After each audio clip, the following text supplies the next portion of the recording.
At exactly 7 o'clock, as it had been every night for years, the tall grandfather clock in the west corridor chimed with a hollow, echoing sound that seemed to ripple through the mansion like a reminder rather than a call.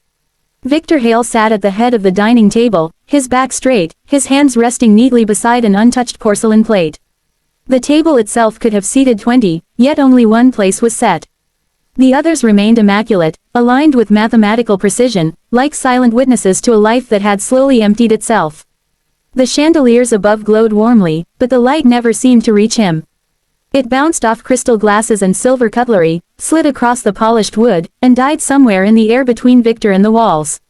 Everything smelled faintly of rosemary and roasted meat, yet his stomach remained unmoved. Hunger had abandoned him months ago, perhaps longer. He could not remember the last time he had eaten because he wanted to. A discreet cough sounded behind him. The butler, Mr. Evans, stepped forward and murmured that dinner was served. Victor nodded without turning his head.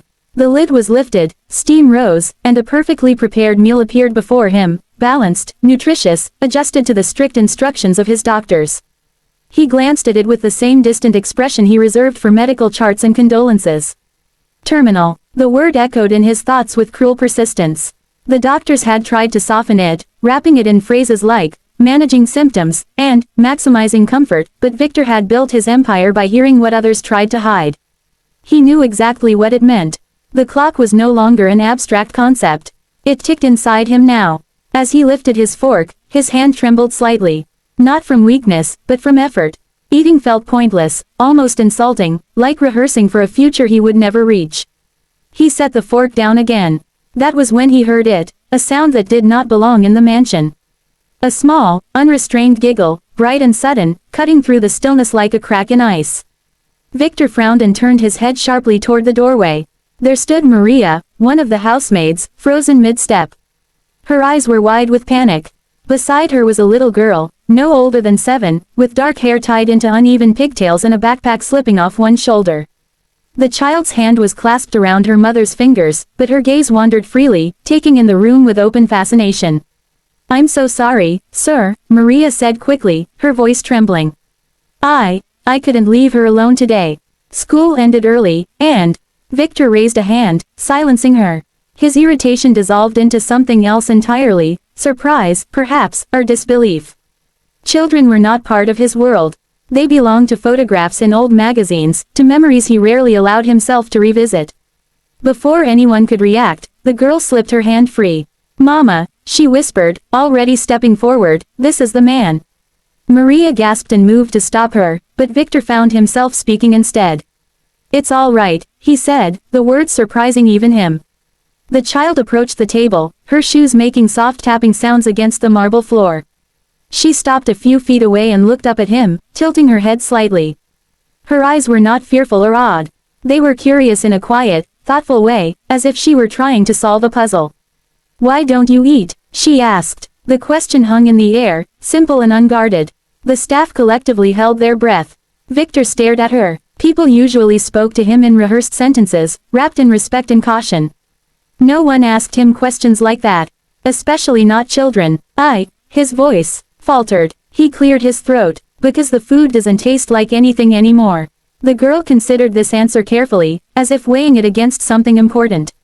Then she nodded, reached into her backpack, and pulled out a folded piece of paper. She smoothed it with small, deliberate hands and placed it on the edge of the table, pushing it toward him. "Then you should eat for this," she said. Victor hesitated before picking it up. The paper was warm from her hands. He unfolded it slowly. It was a drawing, done in bright crayons. The lines were crooked, the colors bold and unapologetic. A large table filled most of the page. On one side sat a man with a serious face. On the other side sat a smaller figure with a wide smile. Above them, written in uneven letters, were the words, "You don't have to be alone." Something shifted inside his chest, sharp and unexpected. His breath caught. For a moment, the room blurred. He could not remember the last time someone had looked at him and seen loneliness instead of power, illness, or money. Maria covered her mouth, tears springing to her eyes. "Lily," she whispered, "you shouldn't." "It's okay," Victor said quietly. He looked at the plate again. Then, slowly, deliberately, he lifted his fork and took a small bite. The taste was faint, almost non-existent, but there was something else now. A warmth, a sensation he had forgotten he was capable of feeling. Lily smiled, as if she had expected nothing less. For the first time in a very long time, Victor Hale did not dine alone. The next evening, at precisely 7, Victor Hale found himself looking at the empty chair across from him long before dinner was served.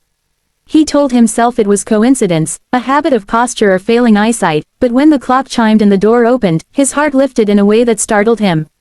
Maria stepped in hesitantly, Lily beside her, her backpack replaced with a small notebook tucked under her arm. Maria stopped just inside the doorway, clearly uncertain. "Sir, I can take her back upstairs if—" "No," Victor said at once.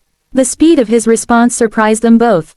He softened his tone. "Please, let her stay." Lily's face brightened as if a light had been switched on inside her. She climbed onto the chair opposite him, her legs swinging freely, heels never touching the floor. The servants hovered, waiting for instructions, unsure how to serve a child at the billionaire's table. Victor waved them off. "2 plates," he said. "And, perhaps something she likes."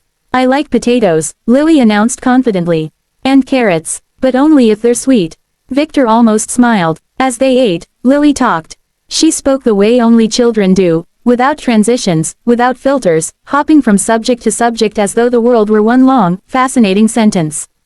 She told him about her teacher who smelled like lemons, about a pigeon in the courtyard with only one leg, about how her mother sometimes cried at night when she thought Lily was asleep.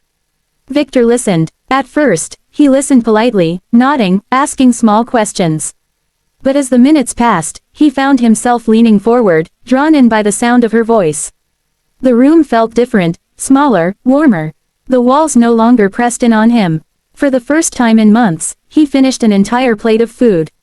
When dinner ended, Lily climbed down from her chair and stood beside him. "You look tired," she said seriously. "But not the sad kind of tired." Victor blinked. "Is there a good kind?" She nodded. "When you do something important." That night, Victor slept without the usual pain gnawing at his bones. The next morning, he woke before the nurse came in, sunlight spilling across the floor. He sat up slowly, testing his body. The ache was still there, but it no longer felt like an enemy. It felt manageable. Days passed, then weeks. Lily came to dinner whenever school allowed. Sometimes she brought drawings, sometimes questions. Sometimes she brought silence, sitting across from him with her chin in her hands while he ate, as if her presence alone were enough. And somehow, it was. Victor began to change without fully realizing it. He started walking in the garden again, leaning on his cane, pointing out birds Lily asked about. He had a swing repaired that had not been used in decades. He asked Maria about her life, about her worries, about her dreams. He listened the way he once listened to board members and investors, but with far more care. The doctors noticed first. His blood work stabilized. His appetite returned. His weight stopped dropping. They adjusted medications, repeated tests, exchanged puzzled looks.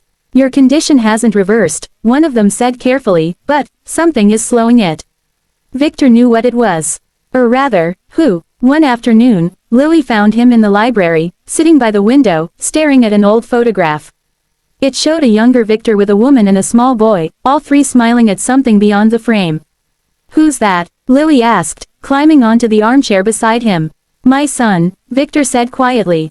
"He died a long time ago." Lily considered the picture, then leaned her head against his arm. "Then maybe he sent me," she said, as if discussing the weather.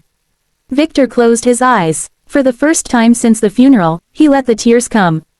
Months later, the mansion no longer felt like a place of waiting. Laughter echoed in hallways once known only for footsteps. Lily practiced reading aloud in the study. Victor attended her school play, sitting in the front row with tears streaming freely down his face as she waved at him from the stage. On the evening he hosted his first dinner party in years, the table was full. Business partners, doctors, old acquaintances, all gathered to see the man who had, against all expectations, not faded away. They spoke of miracles, of resilience, of the marvels of modern medicine. Victor rose slowly, lifting his glass. The room fell silent. "I was told I was dying," he said calmly. And that was true, but not in the way they meant. He looked down at Lily, seated proudly beside him, swinging her legs just as she had that first night. "I had everything," he continued, his voice steady, "except a reason to stay." Lily looked up at him and smiled. "You just needed someone to eat with you," she said. The guests laughed softly, some wiping their eyes. Victor set his glass down, his hand resting briefly on Lily's shoulder. He felt strong, not cured, perhaps, but alive, truly alive. And he understood, at last, that life was not measured in years or diagnoses, but in moments shared across a table, in simple questions asked without fear, and in the quiet miracle of no longer being alone.